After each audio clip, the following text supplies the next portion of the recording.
Hey there, everybody. It's your girl, Barbie J, here with the recap and review of Tyler Perry's other comedy drama, Sisters, Season 7, Episode 2, Drunk in Love. And before we get started, if you haven't subscribed to my channel, please take a moment right now and hit that subscribe button. Then hit the notification bell and select all, and it'll let you know every time I upload any new content. Then I ask that you hit that thumbs up button, the like button, write a comment and share, because sharing is caring. Now, this episode starts off with this whole penthouse party and Gary getting busted jerking off in the bathroom to his ex-girlfriend's dirty panties, which he said they were clean, and in front of his pregnant fiance in the other room. Not in front of her, but she was there. And I just can't even believe it. And he's telling her to keep her voice down. And Andy's like, is everything okay in there? And he's like, oh no, she's just helping me get something out of my eye. And she's telling him how he's so sick, you're sick, and all that stuff. But you went back to him. You knew he was sick, girl. Please. So he said, it's not like what you think it is. And they go back out there. He never washed his hands. Then he had the nerve. Did y'all see that? He had the nerve to wipe his hands on Jordan's shirt, talking about nice shirt. And she looked at him, Penelope looked at him like, what is your problem? And I'm like, oh, Gary, you nasty motherfucker, shut your mouth. I tell you. Anyhow, she's like, I don't feel good. We're going to leave. Come on, Gary, you ready to go? Then Gary going to tell her it was Andy's cooking that made her sick. She said, no, she's pregnant and that's what it is, or something like that. They get in the elevator and he's being nasty to her and telling her to shut her mouth, and you knew what you were getting into. And then he grabbed her. He got physical with her. She's standing up to him and being tough, but he got physical. I knew that fool had to be getting physical. But what kind of man get physical with a pregnant woman? I'll tell you what kind. My ex-husband. But that's another story for another day. I'm telling y'all, I knew this was happening. And she's like, I can't believe I gave you another chance. You are so obsessed with Andy. And he was like, some people just do strange things. Come on, if it's your fault, you always got a headache, or you don't feel good, and when I want sex and you don't want to give it to me and all that stuff. I said, oh my God. And then he told her to have a good night, in my house by yourself. And he walked out the elevator and she's like, ah! In the elevator. I'm like, girl, you knew what he was when you went back to him.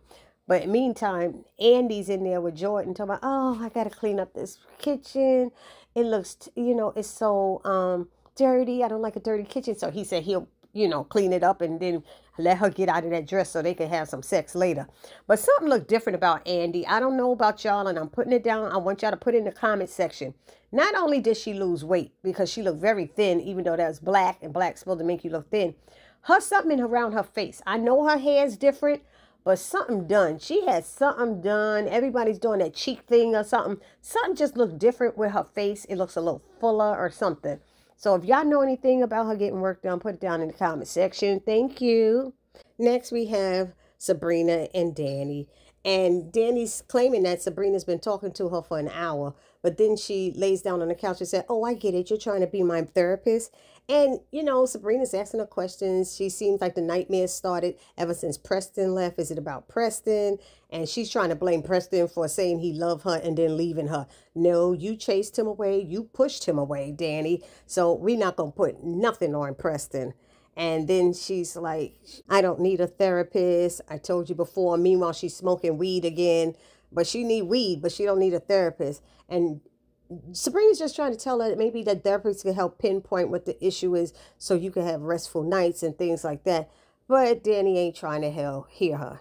Anyway, now we have Gary showing up at Hayden's house, telling him he need a place to stay. And he said, you owe me. I'm the one that hired that PI for you to tell you that Tamara was playing you and stuff. It wasn't cheap, so you owe me. He's like, what's wrong with your house? And he tells her it's something he said to her, and that he just need to stay one night.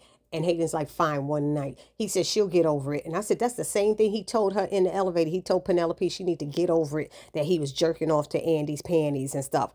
I said, this dude is a piece of work. So he asks Hayden to have a drink with him, one drink, and he toasts to effing biatches and making money. I said, what in the world is wrong with him? He's calling Hayden a grandpa because he want to go to bed early because he has a meeting in the morning. Don't you have a job? Hayden said. Anyway, then he asked Hayden, did he know who Jordan Williams was? And he said, yeah, he's running for city council. He said, me and you going to ruin him together. See, he ain't worth 2 cents. You going to get mad at this guy now? You mad at him because he's with Andy? See what I'm saying? He did the same thing too. What's the guy? Robin. He's doing it. Anybody who get near Andy, it's ridiculous. But Hayden said, oh, hell no. Unless he stole my money or F my woman, I ain't doing nothing. I don't know this dude and I'm out of it. And I said, thank you, Hayden. Now we have Zach and Fatima eating breakfast. He cooked her a nice little meal, got her ready and everything. And he's talking about he's thinking about starting a trust for little Michael and then for Zach Jr. She's like, Zach Jr.? He's like, yeah, but I have to talk to Karen about it first. How do you know he's having a boy? Ain't nobody said she's having a boy yet. So I'm a little confused by that. So Fatima is taken aback and she ain't kind of liking that. She's like, dude, get your ducks in a row. Need to take care of stuff first. Where you starting to trust for a baby that's not here yet? Not even that. He don't even know if it's his child. And then she's telling him, we got to get prepared. We have to meet with Andy today. Don't forget at 11 o'clock. And of course, Zach forgot. But they got to get ready for arbitration or something, she said. And then she stomped up the stairs because she was pissed with him with this nonsense about starting a trust for a baby he don't even know is his. So now we at the law firm and Hayden and Andy are in the break room and they're talking. And she got her boobs out, y'all. She backed her with the boobs out, and she's still looking real thin. I think she looks too thin, but that's her body. She do what she want. Anyhow, they're talking, and he's saying, I see you have a new man, and it didn't change your attitude because she was getting kind of like a little stanky. And she said, how do you know? And then she said, Gary. No, never mind. And then he tells her, Gary spent the night at his house, that him and his girl are beefing. Andy's like, they seemed fine at my house. I was like, no, they didn't. The stuff he was saying, you knew he wasn't fine, Andy. Come on now. I don't even know how you could say that. You're supposed to be an attorney. You're supposed to notice things, pay attention. It is clear signs he was throwing out there that something's wrong. And she was to come out the bathroom and all of a sudden, I want to go. I want to leave.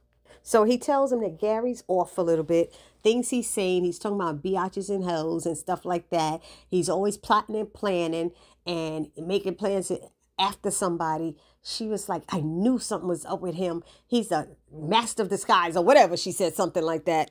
Because he told him, he said, if they was okay, then they win the Grammy, the Oscar, the Emmy. She said, a Grammy is for, and then she said, never mind. Because we know that's for music, right? Anyhow, he's telling her all this stuff. And then Fatima walk in. And Fatima's like, is he bothering you? And she's like, no, we're just talking. She's like, what does he want? And all this stuff. And then Andy's like, can we just squash this? And they both looked at each other and said, no. Andy's like, I'm out of here. And she left them in the break room. And they looked at each other again and said, no. So now we back to Karen at the hair salon. And once again, they have her looking all crazy in this pants on the outside with the shirt tucked in. Pregnant women rarely wear their outfits like that. Very rarely. All you had to do is put a maternity top on her and let her wear those pants, even if it was a tight, clinging one. But put the shirt on the outside, guys. Why y'all keep having her look like that? You don't see pregnant women walking around like that. I'm sorry. And I'm going to keep speaking on it because it drives me freaking crazy and makes her look a little homey. Why did everybody else get to dress nice and the pregnant woman got to look like she crazy? No, don't do that. There are too many fly maternity outfits out there, even if you working or doing something else. When I'm saying like heavy duty work or whatever, she should not be up on that ladder though, hammering. Pam is right about that. So now this cute delivery guy come in with all this product and Karen's asking, what is it? And Pam too busy flirting with the guy. And then she's like, oh, stuff for the hair, like the candles and all this stuff. She said, really? And how'd you pay for it? Oh, the company paid for it. Come to find out it's some bull semen. Karen's like, what? She was like, it's stink. It was on her finger. She threw it down and said, the delivery guy gave her a business card and said, I'm sure, if you need something, any of this to go back, let me know and I'll come back to pick it up. I said, now I get enough deliveries in my lifetime that ain't no delivery guy ever gave me his business card and said he'd come back and pick something up. But this is Tyler Perry land, so we're going to let it go with that. Even though it's new writers, that sounds like a Tyler Perry thing to me. So Karen said, thank you, because I'm sure all of this got to go back. Pam was like, it's non-refundable. I know Karen, like, you gonna have to pay for it because she told her about her hair care product. She said it's the secret ingredient in her hair care product. So now we know that she's gonna have a hair care line. But shouldn't she have spoken to Karen about that first? Don't y'all think? You gonna sell some product out of her salon? What if it messes up people's hair? Hello, they gonna want to sue the salon. And maybe not the person who created this concoction. But anyway, now we at the bank. And Sabrina gets a call from Karen, who wants to apply for a personal loan. And she told her she would come over next week and talk to her about it, or something later in the week. But she did ask her, did she ever want the family thing? Because she said she did help this couple with a loan. And Karen was like, well, I don't have anybody to split a loan with. But her money's almost gone, even though she had already taken out a loan. And even though I guess Andy had gave her money. So Sabrina's telling her, tell the baby that Auntie Sabrina said hello. And then one of her white coworkers comes over and knocks on the door and said, remember, no personal phone calls. I can hear your conversation all the way down the hall. And she walks away. Oh, I love what you got going on here. Talk about Sabrina's outfit. And she walks away. I said, see, Sabrina got to realize you need to close your door too. Nobody needs to be hearing other people's personal business that you're talking to with your office door open. But I guarantee that little white girl is going to be an issue for them. Watch. So now back at the law firm, Andy and Fatima are talking, and she's telling her a little bit about what happened the night before. And Fatima's telling Andy, that's not your focus. Don't worry about Gary and his mess. Your focus is Jordan. And leaving at that. Then Zach come in looking super fine and super snazzy with the cream color suit with the tie and everything, the white on white. He looked very nice, you know.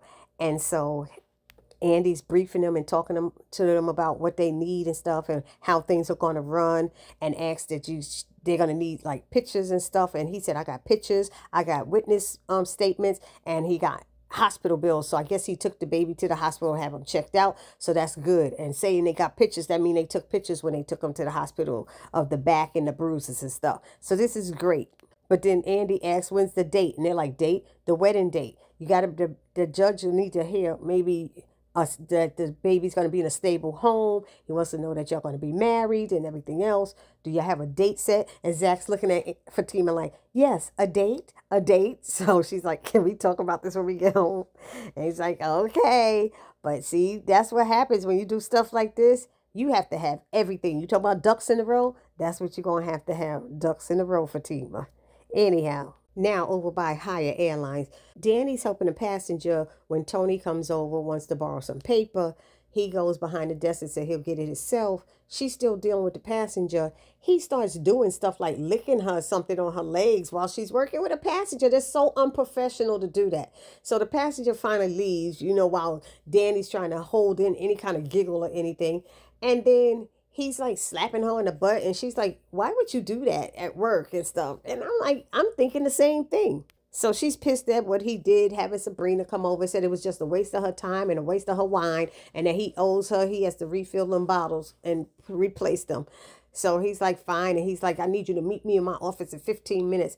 And it's like, what, you going to be having sex at work in the office while she's supposed to be out there at her desk? I'm like, why, guys? Why can't we control ourselves like that? Anywho, he leaves, and Danny calls Karen and invites her to brunch. And she's like, no, thanks. I don't want to go out and eat with y'all. And then y'all all getting sloppy drunk, and all I'm sipping is water. And Danny said, it's not just about that. It's about bonding. You know, she said, yeah, but you're planning it. So, you know, y'all going to be drinking. I said she got her right. So now we have Sabrina showing up to Maurice's apartment. He's doing his work online with the, oh, you naughty boy, and all of this stuff. And, oh, I could do it better than you. You know, his fixation online sex video thingy. And Sabrina comes in, and he's like, she's interrupting him and stuff. He's like, what are you doing here? And she's like, ew, what are you doing? And I hate that judgmental thing. I don't like when people are very judgy like that. First of all, you walked into his house. You didn't knock. She said the door was open. The door was open because you turned the knob. It might have been unlocked, but it wasn't open, Sabrina. So you don't walk into somebody's house and then judge them for what he's doing. And then he said he makes about 3 times what he makes at the bank. He said, he helps these white men with low self-esteem. He said it's like reparations. I said, I hear you, Maurice, do your thing. But don't come in there and say, ew, what's this and what's that? And I don't like people like that. That turns me off. That just irked me. It really did. But then she wants to leave with his purple handcuffs. So my Rich might like them. Buy your own damn ones. He might have sperm all over those handcuffs. Why you want his used cuffs? You know what I mean? You turning up your nose and then you want something. Because you trying to be freaky now like the white girl was with Calvin. That's in Sabrina's head. Y'all know that, right? But it's funny, she gonna come back for a dress. Why you didn't call and say, is my dress still there? And Maurice is saying, oh yeah, that dress is gone. He done put it on trying to wear it. I said, Lord, for a client. He is hilarious. So now the girls are out to brunch. We got Andy, Sabrina, Danny, and Fatima. And they're talking about their men's and how Andy saying Jordan's turning her into a sex addict, and they're like, turning you into, you been it. And then Danny started talking about how Gary had a hold on her because he looked like Donkey Kong, talking about his ding dong and stuff. And they were like, oh my God. And then they were toasting to sizes and thickness or something like that. And then somehow they got on the topic of therapy and how Danny doesn't think she needs it and she's avoiding it. And, of course, Fatima was seeing a therapist. So Fatima jumped in and told her story about her therapist and how cool she is. But she's far out. But, you could also do virtual or she'll come to you. And basically, she said it's a sister and everything else. So Danny's kind of coming around like she might try it. And so they were glad about that. And while they're talking, we see Karen shows up. But they don't see her, and she sees Fatima sitting there. I guess she was going to surprise them and show up to brunch. But when she saw Fatima, she turned around and left. So, like I said, none of them saw her.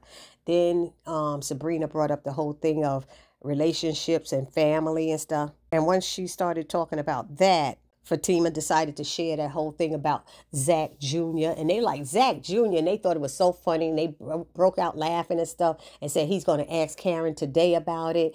And that she said, I'm the one that's supposed to have his Zach Jr., not her. I said, but who said it's a boy? When did Karen say she's having a boy? It might be a girl. So where's Zach getting that from? Anyhow. They all was laughing, especially when she said that he wanted to start a trust for the baby. They said, oh, no, you got to get a DNA. And Danny almost slipped and said something like, yeah, you better get that baby checked in a day because I don't think it's Zach's baby. And they were like, you don't think it's Zach's baby either? And she started drinking her wine like she didn't want to say anything. So I guess she's going to pull out her calendar and she going to tell something. Danny is going to tell something, mark my word. We all know it, don't we, y'all? So Danny gets home, and I said, wow, Tony's in her house. She quick to give her key to men, isn't she, y'all? And she's why she ain't got the key to his house? Maybe she does. We don't know. Anyway, she lets him know that they talked about therapy and that she's going to try it. And he said what made her change her mind. And she said that Fatima had a therapist named Krisha and that she's going to try it just one time. And he's like, baby, that's great. I'm so proud of you. And he's hugging and kissing her. He takes off his shirt, carries her to the bed, and they get it on. So now we have Sabrina. She back at her apartment. Rich is there. And she all toasted and still drinking wine. And she's tipsy and stuff. But how did she drive her butt home when she seemed to be so drunk and tipsy? And she's talking about asking him how many kids he want and stuff. And he's saying he actually doesn't want to have any kids. And she's saying she could change his mind about that. And I'm like, girl, you can't change no man's mind about having kids. So she said, what is it going to be, just you and your wife in a big old house? He said, well, I don't plan on getting married again. I don't believe in marriage anymore. She said, what? And I'm like, you knew this from the beginning. Tony and Rich both said that they would never do it again. They're part of the divorce club and they would never do it again. So when y'all talking about y'all met three nice guys, three divorced guys, and these two specifically said they don't want to get married again, you should have listened to them when they said it. That's why I was like, why are y'all starting relationships with them unless y'all really don't want to get married and have kids? It was right there. It was the first thing they said. So for some reason, Sabrina in her drunk state, thinking that must be the drunken love part. She drunk thinking she going to change his mind. And he's like, I don't think so, babe. And she's like, come in there. Let's go in there and practice making a baby because I need your sperm. I need your sperm to do it. And he's like, what? And he was feeling very uncomfortable. And she went in the room and passed out on her bed. And he dipped out. He didn't even go to check on her. She could have been dead in there. But he dipped out of her apartment. I said, see, they talking about these great guys. And I was like, nah. Now we have Andy getting there to Jordan's house and walking in. So she must have the key to his place. And he's cooking food for her and stuff. And of course, she's not paying attention to what he's saying. And he tells her that he got an endorsement from the mayor, which is a big deal when the mayor endorses you for your campaign. So he's excited about that. And the top PR firm he's gotten. And Andy's not focused. She's so busy looking down at his penis. And he's like, can I at least finish cooking? And she's like, the truth is I'm full. So all I really need is dessert. And I guess she's supposed to be putting her hand down in his pants. So he picks her up and they go to the bedroom to get it on too. I tell you, drunk in love, y'all. Drunk in love. So now I'm confused about this part. Fatima is wanting Zach to get a DNA, and Zach is adamant that the baby is his, when he before said he was going to get a DNA, and he even told Aaron, I'll get a DNA when I'm ready. You don't know that the baby's yours, even though Fatima thought it was when that day at the law firm and stuff. But it's like, get a DNA, Zach. And he's like, those girls are filling your head with stuff. You would think those girls want to say that he's the father so that he would be, be responsible. But they not trying to do that at all. I'm like, Zach. And when she said he's stupid, I was like, you know what? You're right on point on that. You are stupid if you don't even want to take a DNA test and check it. But I was laughing when she said, I love you. But he said, oh, what did I do wrong now? He said, I ain't even leave the house. But as soon as you start with that, I love you, I done did something wrong. What did I do? I start laughing right away. So Zach left out to go to the gym, but hopefully he'll do the smart thing and get the DNA test, because that might be the part that I remember in a preview, that he's going to interrupt Karen's life for with demands or something. So it has to be a demand for the DNA. And like Fatima said, we both have to be there to see the results. Don't let her come with something. We both have to be there to see the results. And she is absolutely right, because our dear Karen has been playing some games. And speaking of games, now we have Gary on the phone talking to some female, asking her about her name, date of birth, and something else so that he could buy her a first-class ticket to come and see him. And I'm like, what are you doing, Gary? And he's telling her how he's getting so excited and hard just thinking about what she's going to do to him. And at this point, while he's talking to him, I guess this is a co-worker of his, busts in here and said, we got a problem. He tells Gary that the investors are pulling out their money, and one of the investors with $50 million, he said it wasn't registered with the SEC. They talk about inconsistencies of stuff that lining up. He said, we're going to get caught. The liquidation stuff, something with that, it's not right. And everything we're doing is getting caught. And I think he called them cousins. Cousins, he said, we can't get caught. And he said, well, I wipe my computer clean, and I suggest you do the same thing. And Gary's telling him to start shredding things and stuff. And he said, we can't get caught. You hear me? We can't get caught. And he's telling them to get rid of everything. Gary told him, get rid of everything. And while all of this is going on, he's like, oh, my God, my balance is in the negative. I can't believe this is happening. I can't believe this is happening. And his phone rings, and it's Hayden. He said, I don't have time for this right now, Hayden. Hayden's like, yo, dude. Tell me, why is the FBI at my crib looking for you? I said, oh, snap. Gary's time is coming. He's about to fall. His kingdom is about to fall, and it's going to serve him right. So anyway, I'm sorry that I'm delighting in his pain and suffering that's about to happen, but I am. So please write your thoughts and comments down below. Let me know how you feel about this episode, because this was the best part. Gary about to get his, if you ask me. So for those of you who haven't subscribed to my channel as of yet, please take a moment right now, hit that subscribe button, select all, and it'll let you know every time I upload all new content. You have to hit the notification bell first, though, then select all. I'm sorry. Then I ask that you like the button, smash that like button, give me the thumbs up, write a comment, join the conversation, and share, because sharing is caring. And I will see you all in the next video. It's your girl, BarbiJ, saying peace.